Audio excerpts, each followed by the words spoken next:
बिस्मिल्लाहिर्रहमानिर्रहीम। स्टूडेंट्स, ये इंटीग्रेशन के हवाले से कुछ चैप्टर्स हैं आपकी बुक में। चैप्टर नंबर ये जो 3 है, इसमें क्या है, इसमें सारी की सारी इंटीग्रेशन को देखने की क्या चीज़ है। देखिए, आप जानते हैं कि पहले आपने जो सेकंड चैप्टर में डेरिवेटिव्स फाइंड किए हैं, डी ओवर डी एक्स मतलब डेरिवेटिव, और फ़र्ज़ करें एक्स की पावर 5। तो ये आपने कहा कि x की पावर 5 का डेरिवेटिव होता है 5x4, यानी कि पावर को पहले लिखा, पावर में से एक कम कर दिया। तो ये एक रकम थी, एक फंक्शन था जिसका आपने डेरिवेटिव लिया। इसी तरह से और भी फंक्शंस हैं, ट्रिग्नोमेट्रिक हैं, हाइपरबोलिक हैं, लॉग वाले फंक्शंस हैं, सब के आपने डेरिवेटिव्स लेने का काम सीखा है। तो आपको सबसे पहले यही चीज़ देखनी है कि जो डिफरेंशिएशन के फार्मूले हैं चैप्टर नंबर 2 में, उनको आपने कैसे याद करना है। टेबल आपको प्रोवाइड कर दिया जाएगा, ठीक है। लेकिन आप वैसे भी चैप्टर 2 से देख के जो आपने किया है, सारी रकमों के डेरिवेटिव्स के फार्मूले अलग अलग करके लिख लें, क्योंकि अभी जो हम इंटीग्रेशन करने जा रहे हैं, इंटीग्रेशन का प्रोसेस जो है ना, वो डिफरेंशिएशन प्रोसेस का रिवर्स है, उसका उलट है। जिसका मतलब ये है कि जिस तरह से आप पावर पहले लिख रहे थे, पावर में से कम कर रहे थे, और जो डेरिवेटिव जब लेते थे तो साथ में लिखते थे D over D x. D over D x का मतलब ये था कि हम इस अगली वाली रकम का डेरिवेटिव ले रहे हैं। अब जो हमने डिस्कस करना है वो इंटीग्रेशन है।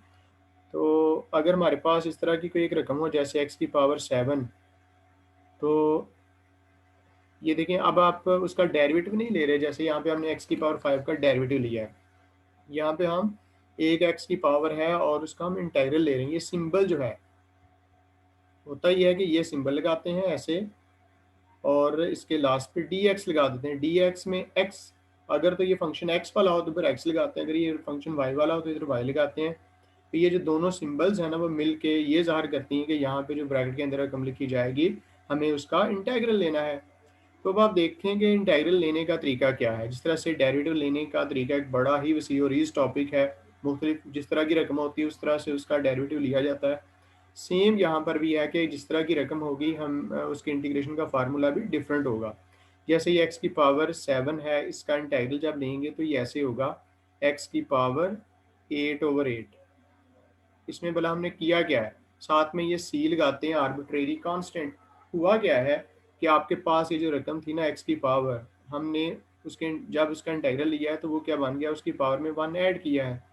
मिसाल के तौर पे अगर मैं यहाँ पे लिखूँ एक्स की पावर 3 डी एक्स, इसका मतलब ये है कि हमें एक्स की पावर 3 का इंटीग्रल लेना है। तो आप क्या करोगे, इसकी जो पावर है 3, उसमें 1 ऐड करना है, और जो ऊपर पावर में 1 ऐड करके बना है वही आपने नीचे भी लिखना है, और प्लस आपने सी लिखना है। सी में आपको बताता हूँ ये क्यों लिखते हैं।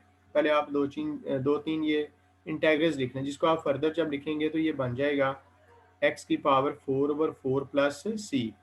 इसी तरह से अगर आपके पास x की पावर आ जाती है जी 10 dx, तो इसका इंटीग्रल कैसे लिखोगे, इसकी पावर में भी 1 ऐड कर दो, x की पावर 11/11 प्लस c।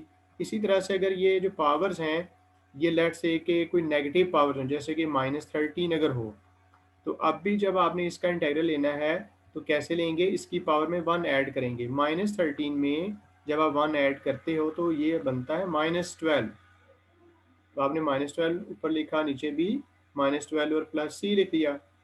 अच्छा, इसी तरह से अगर एक्स की पावर ये हो -3 डी एक्स, तो अब आप इसका इंटीग्रल लेने के लिए इसकी पावर में 1 ऐड करोगे, तो ये एक्स की पावर -2, नीचे भी -2 और प्लस सी लिखेंगे। ना सिर्फ ये कि इसमें एक्स की पावर माइनस होगी, बल्कि इसमें एक्स की पावर को फ्रैक्शन में भी आ सकती है। मिसाल के तौर पे एक्स की पावर 1/2 हो, इसका इंटीग्रल लेना हो तो क्या करेंगे, इसकी पावर 1/2 में 1 ऐड करेंगे। आप खुद देख लें, जब आप 1/2 में 1 ऐड करेंगे, साइड पे आप बेशक एलसीएम के जरिए से कर लें, तो ये बनता है जी 3/2, और नीचे भी आएगा 3/2 प्लस सी। वो बाद की बात है कि हम इस 3/2 को ऊपर लेके जाएंगे तो वो बन जाएगा 2/3। इसी तरह से अगर ये इस तरह से लिखा हुआ हो एक्स की पावर -5/2, और इसका इंटीग्रल लेना हो तो ये कैसे लेंगे, इसकी पावर में ये 1 ऐड किया और देन उसी से ही डिवाइड कर दिया -3/2, और प्लस हमने ये सी लिख लिया। तो यहाँ सबसे पहली बात जो मैंने आपको बताई वो ये कि एक फंक्शन का, एक रकम का इंटीग्रल कैसे लेते हैं। ये सिंबल मैंने आपको बताई, ये सिंबल है, लास्ट पे डी एक्स है, दरमियान में ब्रैकेट है। इस ब्रैकेट के अंदर आपने वो रकम लिखनी है जिसका इंटीग्रल लेना है।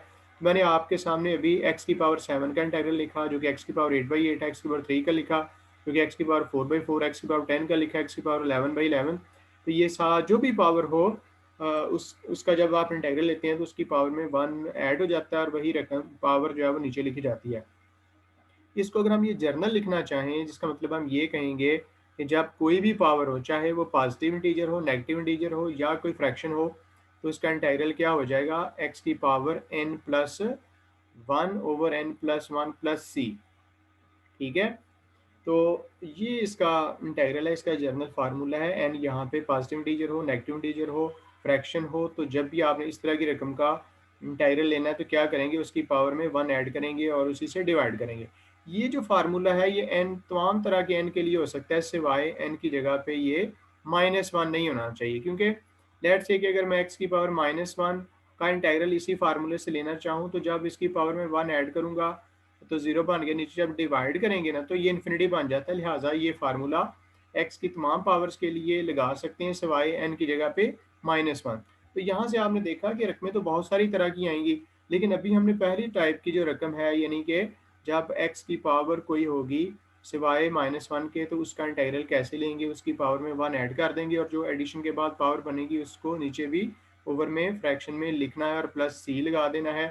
सी क्यों लगाते हैं, इसकी वजह भी मैं आपको बताता हूँ। जैसे मैंने आपसे कहा कि जो इंटीग्रेशन का प्रोसेस है वो रिवर्स है किसका, डिफरेंशिएशन का।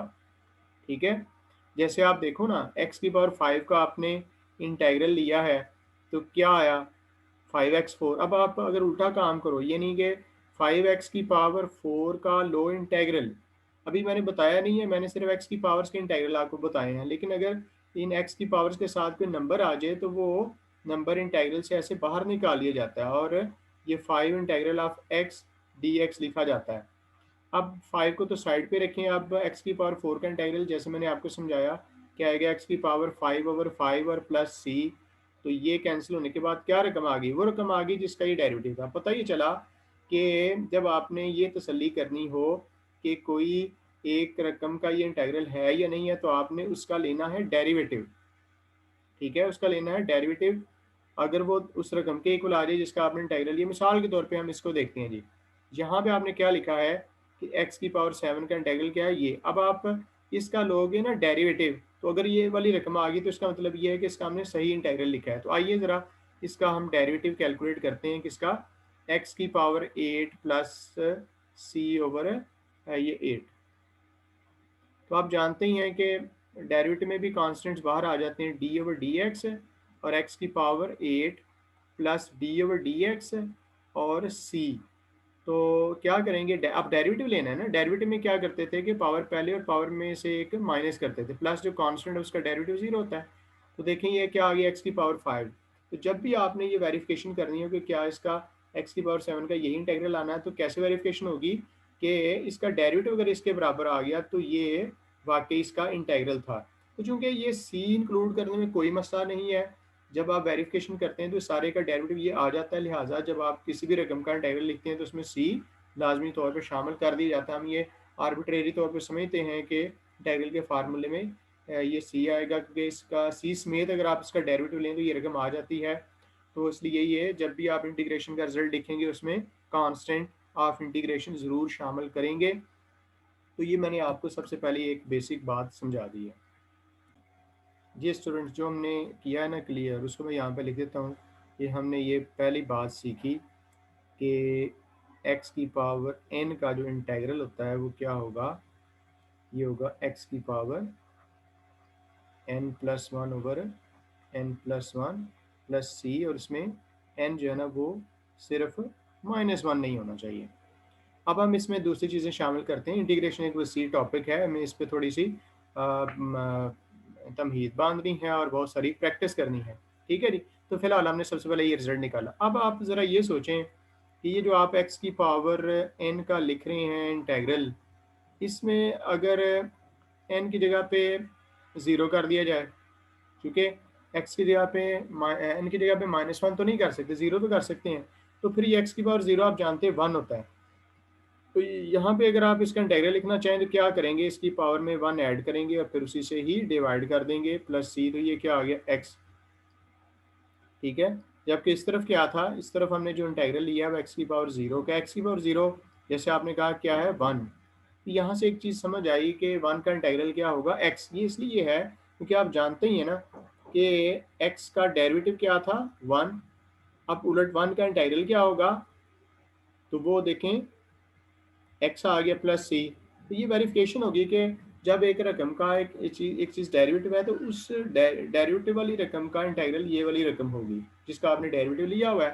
तो ये वेरिफिकेशन होगी कि जो 1 है ना, 1 का इंटीग्रल x होगा। इसी तरह से अगर आपके पास कोई कांस्टेंट है c कह लें या कुछ भी कह लें, तो c को आप बाहर ले जाइए, यहाँ पे आप 1 कह सकते हैं, तो c इंटू एक्स प्लस कोई और कांस्टेंट लिख लें, ठीक है। या यहाँ पे आप लिखें ना के, यहाँ पे आप के लिख लें, के एक्स प्लस सी।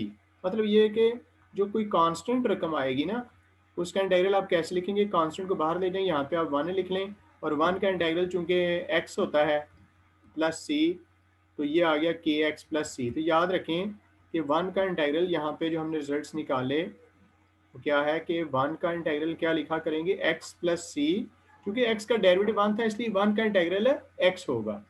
और दूसरी बात यहाँ पे जो हमने लिखी वो ये कि कांस्टेंट का इंटीग्रल क्या होता है जी, के एक्स प्लस सी, ठीक है। ये चीज़ें हमें क्लियर हैं, ओके। इसके साथ साथ आप ये भी देखें कि अगर आप कोई दो रकमें हैं वो ऐड या माइनस हो रही हैं, उनके इंटीग्रल की भी बात करेंगे, लेकिन उससे पहले हम इस एक और चीज़ को देख लेते हैं। तो ये कि चूंकि आपने कहा जी कि x की पावर n का ये डेरिवेटिव इंटीग्रल है x की power n plus 1 over n plus 1।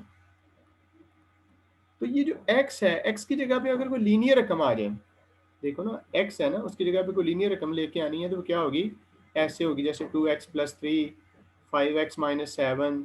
तो ये क्या लीनियर टर्म्स, यानी कि यहाँ पे जो x की पावर है उसकी जगह पे अगर हम कर दें कोई लीनियर रकम की पावर, जैसे कि 2x प्लस 3 की पावर कोई भी कर दें, फर्ज करें 7 कर दी, ठीक है। पहले ये जो इंटीग्रल का फार्मूला है वो x की पावर है n। अब यहाँ पे जो पावर है वो x की नहीं है बल्कि किसकी पावर है, 2x प्लस 3 की। और ये जो 2x प्लस 3 है ये लीनियर टर्म है, लीनियर टर्म मतलब इसमें x की पावर 1 है। तो अब आप इसका इंटीग्रल कैसे लिखेंगे, अब आप इसका इंटीग्रल उसी तरह से लिखेंगे कि ये सारी रकम लिखी और इसकी पावर में 1 ऐड कर दिया, ये 7 से 8 बन गई, 8 से डिवाइड भी कर दिया। लेकिन इसमें ये देखें ना, इसमें तो कुछ नहीं किया, सिर्फ x की पावर में 1 ऐड और उसी से डिवाइड। लेकिन जब पावर के नीचे रकम जो है वो x ना हो बल्कि लीनियर रकम हो, यानी कि 2x प्लस 3 हो, तो देन आपको इसकी पावर में 1 ऐड करना, उसी से डिवाइड करना, इसके साथ साथ जो इसमें x का कोएफिशिएंट है ना 2, उससे नीचे डिवाइड भी करना और प्लस c लिखना है। देखें ये जो x की पावर n का इंटीग्रल है ये इसकी जर्नलाइजेशन है, क्योंकि यहाँ पे किसकी पावर थी, x की पावर, लेकिन x की पावर की बजाय दूसरी रकमों की भी तो पावर्स हो सकती हैं ना।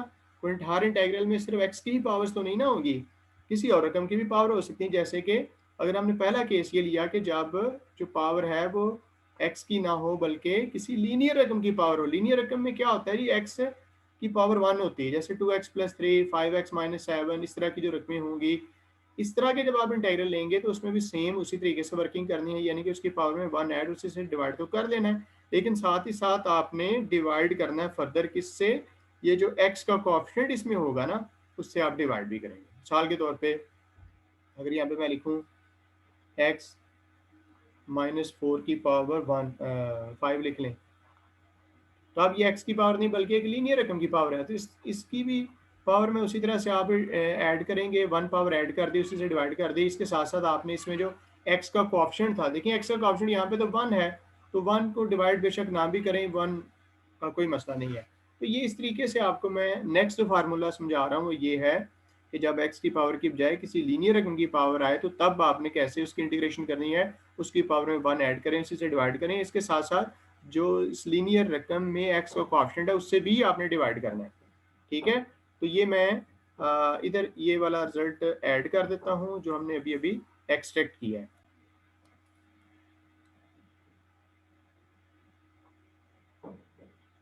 कि अगर आपके पास कोई लीनियर रकम, जैसे इसकी ये जर्नल फॉर्म है ax प्लस बी इसकी कोई पावर लिखनी होगी और इसका इंटीग्रल लिखना होगा, तो वो क्या होगा, ए एक्स प्लस बी की power n+1 over n+1 multiplied by, इसमें जो x है ना उसका कोएफिशिएंट a है उससे भी डिवाइड करना और प्लस आपने c लिखना है। ये एक और फार्मूला हमारे सामने आ चुका है जो कि बहुत ज़्यादा वैल्यूएबल है। लेकिन यहाँ पे मैं आपको कुछ चीज़ें बताना चाहता हूँ कि जैसे मैं आपसे पूछूँ कि जी 3x प्लस 4 के अंडर रूट का इंटीग्रल क्या होगा, तो देखो यहाँ ये असल में क्या है, ये असल में है 3x प्लस 4 की पावर 1/2 और उसका इंटीग्रल है। तो ये इस टाइप की ना आगे की ये पावर के नीचे एक लीनियर रकम है, तो जब पावर के नीचे लीनियर रकम हो तो उसका इंटीग्रल कैसे लेते हैं, ये रकम लिख के इसकी पावर जो है ना 1/2 उसमें 1 ऐड कर देते हैं, 1 ऐड करने से ये बन जाता है 3/2 और इसी 3/2 को नीचे डिवाइड भी कर देंगे, इसके साथ साथ मल्टीप्लाई करके 1/, इसमें जो एक्स का कोएफिशिएंट है जो कि आपको नज़र आ रहा है 3 से डिवाइड भी करेंगे। ठीक है ना, फर्दर आप सिंप्लीफिकेशन करेंगे तो ये इसकी मैंने एक एग्जांपल आपको ये करवा दी है। ठीक है, अच्छा लेकिन इसमें अगर मैं आपसे ये पूछूं कि ये मिसाल के तौर पे 2x² प्लस 3x और इसकी को पावर हो 5 लेट्स से, तो इसकी इंटीग्रेशन कैसे करेंगे। जैसे मैंने कहा कि ये जब पावर वाली रकम होगी तो उसकी पावर में 1 ऐड करना, उससे डिवाइड करना और एक्स के कोएफिशिएंट से भी डिवाइड करना, तो क्या इस क्वेश्चन को मैं इस फार्मूले से कर सकता हूँ, यानी कि क्या मैं ये कर सकता हूँ कि ये रकम लिख के 3x और उसकी पावर में 1 ऐड कर दूँ और इसी से डिवाइड भी कर दूँ और मल्टीप्लाई करूँ 1/x के कोएफिशिएंट से, तो ये चीज़ देखें गलत है। ये गलत क्यों है भाई, आप बड़ी अच्छी तरह से जानते होंगे, आप इसको क्लियर करें।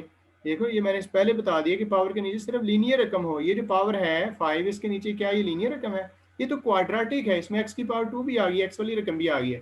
तो ये जो फार्मूला मैंने लिखा है आपने कंफ्यूज नहीं होना, ये तभी यूज करेंगे जब पावर के नीचे कोई लीनियर रकम होगी, अगर रकम लीनियर नहीं है तो फिर ये फार्मूला इस्तेमाल है नहीं हो सकता। ये हमारा इस तरह का काम करना गलत होगा, इस वाले में हमने कर लिया क्योंकि ये देखें ना पावर तो ऊपर 1/2 थी लेकिन बेस में एक लीनियर रकम थी, इसलिए इसकी पावर में 1 ऐड किया और इसी से डिवाइड कर दिया मल्टीप्लाइड बाई 1 और इसमें जो एक्स का ऑप्शन था उससे भी डिवाइड किया प्लस सी लिख लिया। ठीक है, ये पॉइंट कभी नहीं भूलना, आपने मिस्टेक नहीं करनी इस चीज़ की। ओके जी, तो स्टूडेंट्स आपने यहाँ पे क्या बात क्लियर की कि जब कोई लीनियर रकम होगी उसकी कोई पावर होगी देन ही आप उसका इंटीग्रल इस फार्मूले से ले सकते हैं।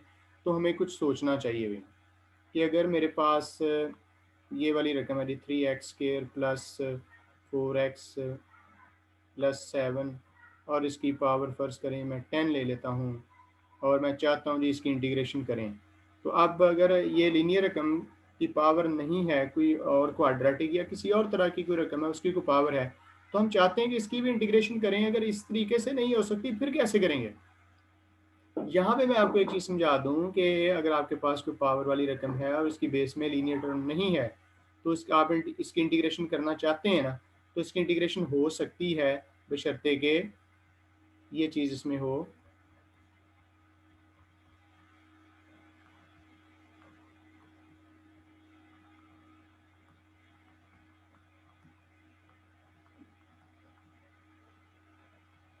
इंटीग्रल को हम आई से ज़ाहिर करते हैं जी। ये देखो ये पावर वाली रकम है, पावर के नीचे जो बेस है ना वो अब लीनियर नहीं है, तो जैसे मैंने कहा हम इसकी इंटीग्रेशन करना चाहते हैं तो इसकी इंटीग्रेशन की जा सकती है, लेकिन उसके लिए एक शर्त है। उसके लिए शर्त ये है कि जो पावर वाली रकम है और इसकी जो बेस है जो कि क्वाड्रेटिक है, इसकी जो बेस का जो डेरिवेटिव होता है ना, आप ज़रा खुद देखें कि ये जो पावर के नीचे रकम है ना 3x² प्लस 4x प्लस 7, ये इसकी बेस है, इसकी बेस का डेरिवेटिव क्या होगा 6x प्लस 4। इसकी बेस का डेरिवेटिव अगर साइड पे आपके पास मौजूद है तो आप इसकी इंटीग्रेशन कर सकते हैं। ठीक है, मैंने कहा कि ये फार्मूला लीनियर रकम की पावर के लिए है, अगर रकम क्वाड्रेटिक या कोई और तरह की आ जाएगी तो आप उसकी इंटीग्रेशन अगर करना चाहते हैं तो इसके लिए एक शर्त ये है कि इसकी पावर के नीचे जो रकम है उसका साथ में डेरिवेटिव होना चाहिए। अगर ये चीज़ है तो इंटीग्रेशन हो सकती है, अगर ये चीज़ नहीं है तो फिर इंटीग्रेशन नहीं हो सकती। फिर कैसे होगी इंटीग्रेशन, और भी हमारे पास फार्मूले या रिजल्ट्स हैं उनकी फिर हेल्प लेंगे। तो ज़रूरी भी नहीं होता कि हर एक रकम का इंटीग्रल भी आ जाए, हमारी कोशिश होती है कि हम हर एक को इंटीग्रेट करें। तो अगर आपके पास ये पावर वाली रकम है और इसकी बेस में लीनियर रकम नहीं है और उस रकम का साइड पर डेरिवेटिव है, तो आप इसकी इंटीग्रेशन कर सकते हैं। और कैसे कर सकते हैं कि आपने ये जो पावर वाली रकम है ना, इसकी पावर में 1 ऐड कर देना है 11 और उसी से डिवाइड कर देना है और प्लस सी लिख देना है। इसमें इस वाली रकम का कोई जिक्र नहीं आएगा। स्टूडेंट कहते हैं ये किधर गई, तो फार्मूला है ना। अब इसका फार्मूला क्या है, इसका फार्मूला ये है जी कि जब आपके पास कोई पावर वाली रकम हो, ये एफ एफ एक्स क्या है, किसी भी रकम को ज़ाहिर कर रहा है, चाहे ये क्वाड्रेटिक हो या किसी और तरह की पावर वाली रकम। जैसे यहाँ पे एक पावर वाली रकम है और इसकी पावर के नीचे जो रकम है ना, बेस उसका डेरिवेटिव साइड पे आपके पास मौजूद होना चाहिए। जैसे ये रकम थी ना पावर वाली, इसकी बेस का ये डेरिवेटिव था। दिस इज एक्चुअली, अगर ये एफ एफ एक्स है ना, अगर मैं इसको एफ एफ एक्स कह दूँ 3x² प्लस 4x प्लस 7 को, तो ये साइड पे क्या है, इसका डेरिवेटिव है। अगर इस तरह की रकम हो तो देन इसकी इंटीग्रेशन कैसे करेंगे, तो ये जो पावर वाली रकम थी ना, इसकी पावर में 1 ऐड कर देना है, फिर उसी इस पावर से डिवाइड कर देना है और प्लस सी लिख देना है जी। तो ये एक बहुत वैल्यूएबल चीज़ मैंने आपको बताई कि लीनियर रकम की पावर का इंटीग्रल कैसे लेना है। और अगर कोई रकम पावर वाली रकम लीनियर नहीं है, कोई और क्वाड्रेटिक या किसी और तरह की रकम की पावर है और साइड पे इसकी बेस का डेरिवेटिव है, देन आप इसकी इंटीग्रेशन कर सकते हैं। सिर्फ ये पावर वाली रकम लेनी है और इसकी पावर में 1 ऐड करके उसी पावर से नीचे डिवाइड कर देना है। ये एक और रिजल्ट आपके सामने आया, राइट। अभी हम एक और रिजल्ट और फार्मूला और एक और तरह की रकम का इंटीग्रल लिखना चाहेंगे। आपको याद है कि जब आपने ये लिखा कि एक्स की पावर एन का इंटीग्रल एक्स की पावर एन प्लस वन और एन प्लस वन, इसमें एन माइनस वन नहीं होना चाहिए। मिसाल के तौर पे ये लेते हैं आई इक्वल टू एक्स की पावर माइनस वन। चूंकि इस फार्मूले से तो इसकी इंटीग्रेशन नहीं कर सकते, लेकिन इसको अगर वन और एक्स ऐसे लिख लें, तो किस किस को याद है कि एल एन एफ एक्स का डेरिवेटिव क्या हमने लिखा था। एल एन एफ एक्स का डेरिवेटिव था 1/x। L n f x का डेरिवेटिव 1/x है। 1/x का इंटीग्रल क्या होगा, एल एन एफ एक्स। तो इसका इंटीग्रल मैं क्या लिखूंगा, एल एन ऑफ एक्स। ठीक है, लेकिन इसमें एक और चीज़ मैं आपको बताने जा रहा हूँ, एक और फार्मूला बता रहा हूँ कि जब दो रकमें हो रही हूँ डिवाइड, नीचे एक फंक्शन हो और ऊपर जो फंक्शन है उसका हो डेरिवेटिव।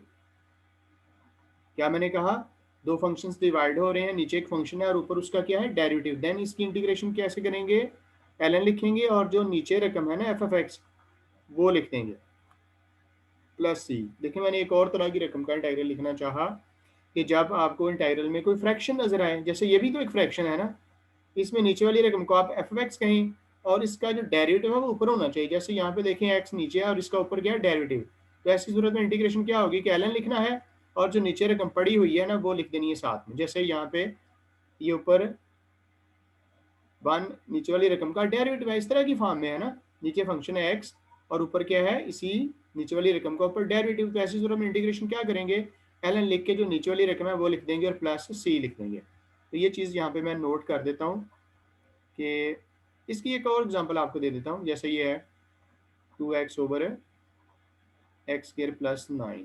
इसमें आप देख रहे हैं कि नीचे एफ ऑफ एक्स है और ऊपर उसका क्या है, डेरिवेटिव। आप जानते हैं एक्स स्क्वायर प्लस 9 का डेरिवेटिव क्या होता है, डेरिवेटिव पूछ रहा हूँ।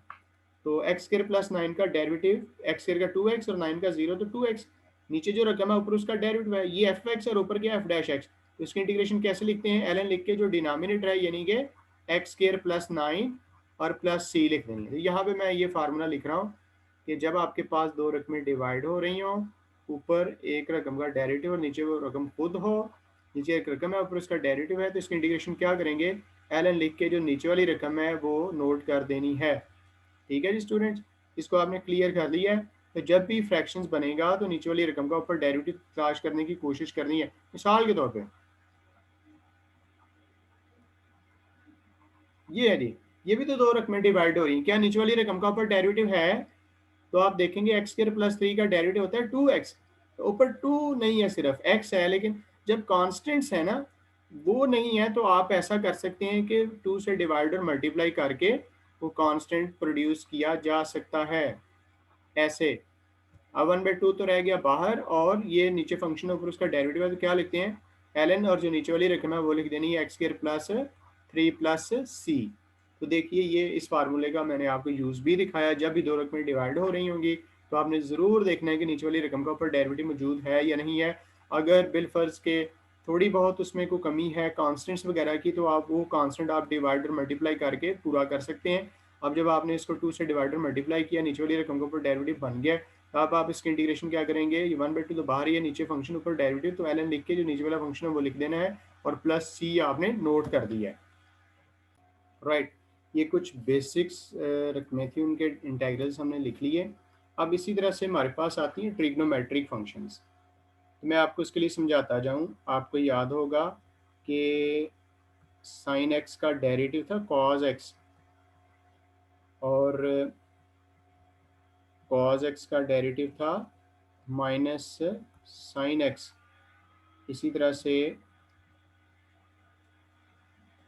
जो है ना टेन एक्स, उसका डेरिवेटिव था सीकेंड स्केयर एक्स।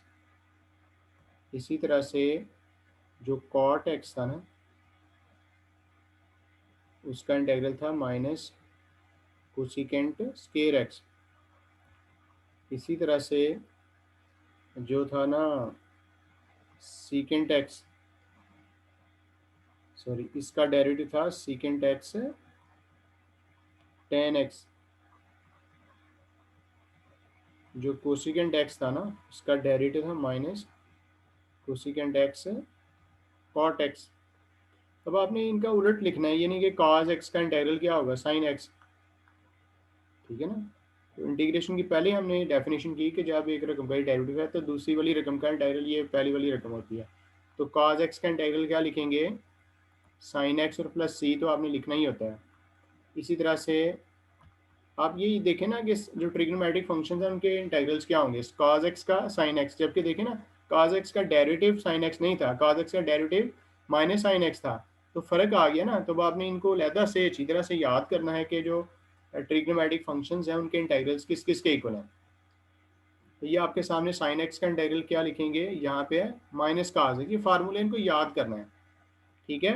अब देखें टेन एक्स का डेरिवेटिव है सीकेंड स्केयर एक्स। अब आप ये देखेंगे कि सीकेंड स्केयर एक्स का इंटीग्रल क्या होगा, टेन एक्स।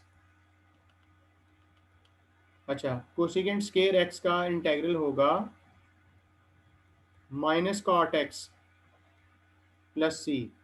इसी तरह से ये जो सीकेंड एक्स टेन एक्स है, इसका इंटीग्रल होगा सीकेंड एक्स प्लस सी। इसके बाद ये जो कोसिकेंड एक्स कॉट एक्स, इसका इंटीग्रल होगा minus cosecant x plus c. तो यहाँ पे आपने देखा कि जो ट्रिग्नोमेट्रिक फंक्शंस हैं साइन और कास के इंटीग्रल्स हैं, ठीक है। सीकेंड स्केयर और कोसिकेंड स्केयर के इंटीग्रल मैंने लिख लिए, secant x tan x, cosecant x cot x. ये बहुत मेहनत तलब काम है इनको याद करना, ठीक है। अब कौन से रह गए बोला, इसमें रह गया टेन एक्स और कॉट एक्स। तो आपने टेन एक्स का इंटीग्रल याद करना है कि l n secant x plus c. इसी तरह से आपने कॉट एक्स का इंटीग्रल याद करना है l n sine x plus c. देखिए आपके पास साइन और कॉस का इंटीग्रल आ गया, तो अब टेन और कॉट का आ गया। अब किसका रह गया बोला, सीकेंड एक्स का और इसका कोसेकेंड एक्स का। तो सीकेंड एक्स का इंटीग्रल ये हुआ करेगा l n secant x plus tan x plus c. इसी तरह से जो कोसेकेंड एक्स है उसका इंटीग्रल होगा l n cosecant x minus cot x plus c. तो देखो हर तरह के ट्रिग्नोमेट्रिक फंक्शंस के इंटीग्रल्स आपने देख लिए और चेक कर लिए। अब इनकी मतलब थोड़ी सी ना प्रैक्टिस करते हैं। सबसे पहले हम इसकी प्रैक्टिस करते हैं जी। ये जो कॉज एक्स का आपने इंटीग्रल लिखा क्या है, साइन एक्स। अगर मेरे पास कॉज एक्स की बजाय हो कॉज टेन एक्स और इसका मैंने इंटीग्रल लिखना है, देखो जिस तरह से कॉज एक्स का इंटीग्रल साइन एक्स है, तो इसी तरह से कॉज टेन एक्स का इंटीग्रल होगा साइन टेन एक्स, ठीक है। लेकिन आपने ये याद रखनी है कि जब भी कोई लीनियर रकम हो और लीनियर रकम का जो कॉफिशिएंट होता है वो ऑलवेज नीचे डिवाइड भी किया जाता है। तो ये सिर्फ cos x के लिए इंटीग्रल नहीं है, बल्कि cos 3x, cos 4x, cos 10x, यानी कि x की जगह पे आप लीनियर टर्म में रिप्लेस कर सकते हैं, ठीक है।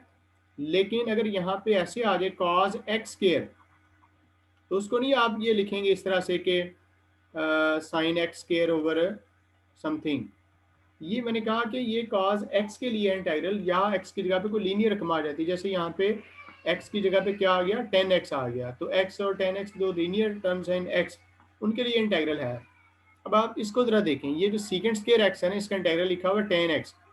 तो अगर मेरे पास ये हो सीकेंट स्क्वायर 3x, अब आप इसका इंटीग्रल देखें ना, x की जगह पे लीनियर टर्म आ गई, x को रिप्लेस किया 3x ने, तो इसका इंटीग्रल भी उसी तरह से ही रहेगा tan 3x, लेकिन इसमें जो x का कोएफिशिएंट है वो नीचे डिवाइड भी करेंगे।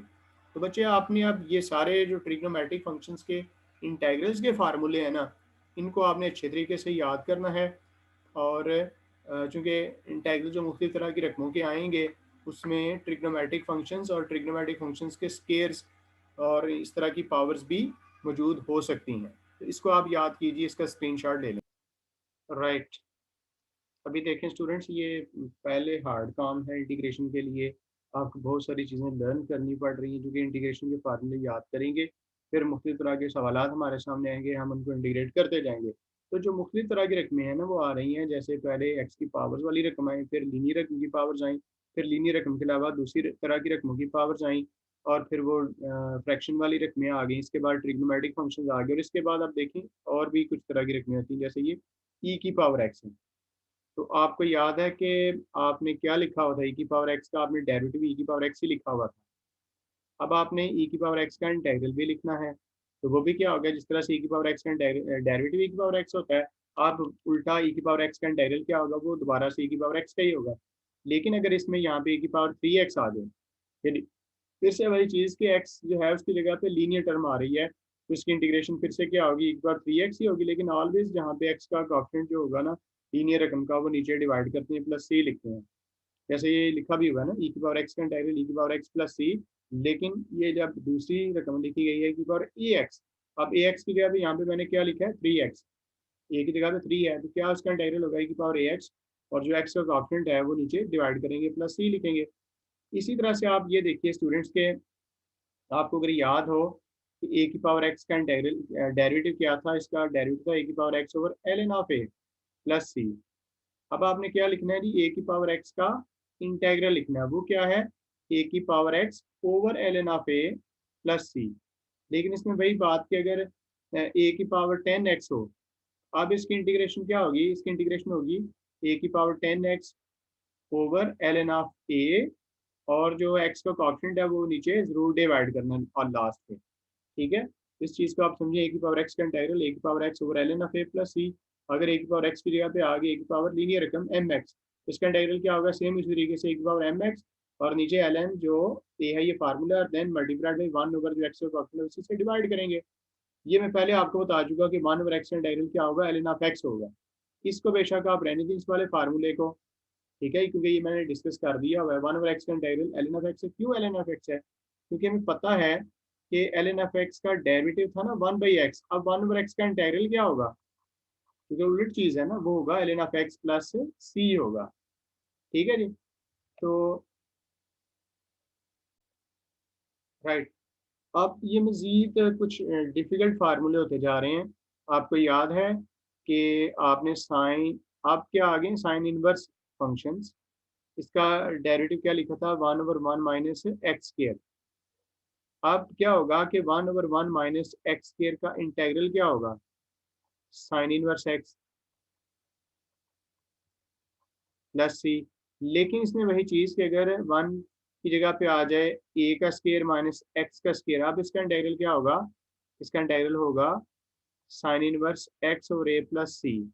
ठीक है ना, ये चीज़ देखें, 1 ओवर 1 माइनस एक्स स्क्वायर का integral sine inverse x plus c, लेकिन अगर 1 over a square minus x square, यानी कि 1 के स्क्वायर की जगह पे क्या आ गया, ए का स्क्वायर, तो उसका इंटीग्रल बन गया sign inverse x over a plus c. इसी तरह से जब इसके साथ माइनस लग जाती थी, तो आप जानते हैं कि ये काज इनवर्स एक्स का डेरिवेटिव है, लिहाजा इसका इंटीग्रल क्या होगा, काज इनवर्स एक्स। इसी में अगर 1 के स्क्वायर की जगह पे ए का स्क्वायर लिख दिया जाता है, ये बन जाएगा काज inverse x over a plus सी। ये आपको याद है कि 1 over 1 plus x square tan inverse x का डेरिवेटिव था। अब उल्टा हो गया कि 1 ओवर 1 प्लस एक्स स्क्वायर का इंटीग्रल टेन इनवर्स एक्स। लेकिन अगर यहाँ पे ये लिख दिया जाए ए स्क्वायर प्लस एक्स स्क्वायर, इसका इंटीग्रल क्या होगा, इसका इंटीग्रल होगा 1 over A tan inverse x over a plus सी। देखो, इस वाले फार्मूले में 1 ओवर ए नहीं आया था पहले, लेकिन टेन इनवर्स वाले फार्मूले में 1 ओवर ए टेन इनवर्स है। और इसी तरह से ये जो है -1 ओवर 1 प्लस एक्स स्क्वायर, ये कॉट इनवर्स एक्स का इंटीग्रल था, लेकिन -1 over a square plus x square के फार्मूले में ये 1 ओवर ए कॉट इनवर्स एक्स ओवर ए आएगी। ये फार्मूला वैसे कभी कभार ही यूज होता है। ठीक है। इसके बाद ये देखें, ये जो 1/√x -1 था, ये सीकेंड इनवर्स एक्स का डेरिवेटिव था। अब इसका इंटीग्रल क्या हो गया, सीकेंड इनवर्स एक्स। और इसी में अगर आप x² - 1 के स्क्वायर की जगह पे a का स्क्वायर कर दें तो ये बन जाता है 1/a। देखो, ये जो साइन इनवर्स के फार्मूले में 1/a नहीं आया, लेकिन जो टेन इनवर्स वाला है और जो सेकंड इनवर्स वाला है उसमें 1/a सेकंड इनवर्स x/a साथ में जरूर आएगा। इसी तरह से ये लास्ट है भाई, इसमें अगर ये फार्मूला भी कमो बेश इस्तेमाल होगा, ठीक है। ये माइनस आ जाए तो ये दरअसल कोसिकेंड इनवर्स का डेरिवेटिव लिहाजा इसका इंटीग्रल कोसिकेंड इनवर्स एक्स होगा। अब ये जो है 1/√a² + x², आप जानते हैं ये साइन हाइपरबोलिक इनवर्स x/a का था डेरिवेटिव। अब इसका इंटीग्रल क्या होगा, साइन हाइपरबोलिक इनवर्स x/a। और इसको इस फॉर्म में भी लिखा जाता है, ये बेशक आप ना लिखें, बाद में इसको देख लेंगे।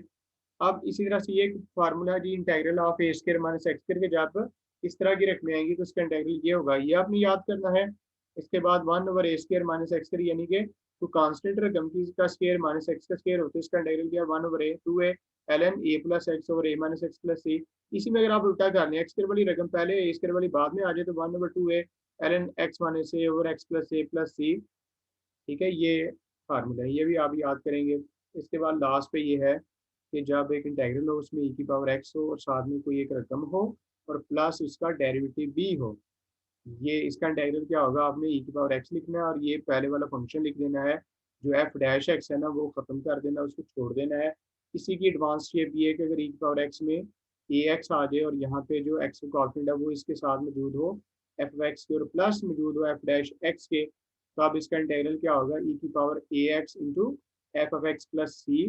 तो स्टूडेंट्स आप ये ज़रा तैयार करें, ये टेबल जो है ना वो मैं आपको फुल कॉपी करके आपके साथ शेयर कर देता हूँ, आप इसका स्क्रीनशॉट दें और ये जो टेबल है इंटीग्रल्स का इसको सबसे पहले लर्न करें। जिस स्टूडेंट्स में भी आपके सामने ये जो टेबल है इंटीग्रल्स का वो शेयर कर रहा हूँ, आप इसके स्क्रीनशॉट्स लें। ये पहला, इसमें ये यहाँ तक के फार्मूले हैं, इसका स्क्रीनशॉट ले लें पास करके। इसके बाद ये मैं आगे फॉरवर्ड करने लगा हूँ, ये सेकंड, इसका भी आप स्क्रीनशॉट ले लें, यहाँ तक इसका स्क्रीनशॉट ले लें। इसके बाद आप यहाँ से ऑनवर्ड आप इसका स्क्रीनशॉट ले लें, ओके। इसके बाद ये वाले फार्मूले, इनका आप स्क्रीनशॉट ले लें यहाँ तक, ठीक है। और ये क्लोज हो गया जी। तो आपको सबसे पहले इंटीग्रेशन करने के लिए ये सारी एक्सरसाइज को कंप्लीट करना है, बड़ी अच्छी तरह से ये फार्मूले याद करने हैं, इनको रट्टा लगाना है, देन हम आगे इंटीग्रेशन का काम सीख सकते हैं। ये शुरू वाला लेक्चर बड़ा ही इंपॉर्टेंट था, इसको बार बार देखें और इस टेबल के इंटीग्रल्स को बड़ी अच्छी तरह से लर्न करें।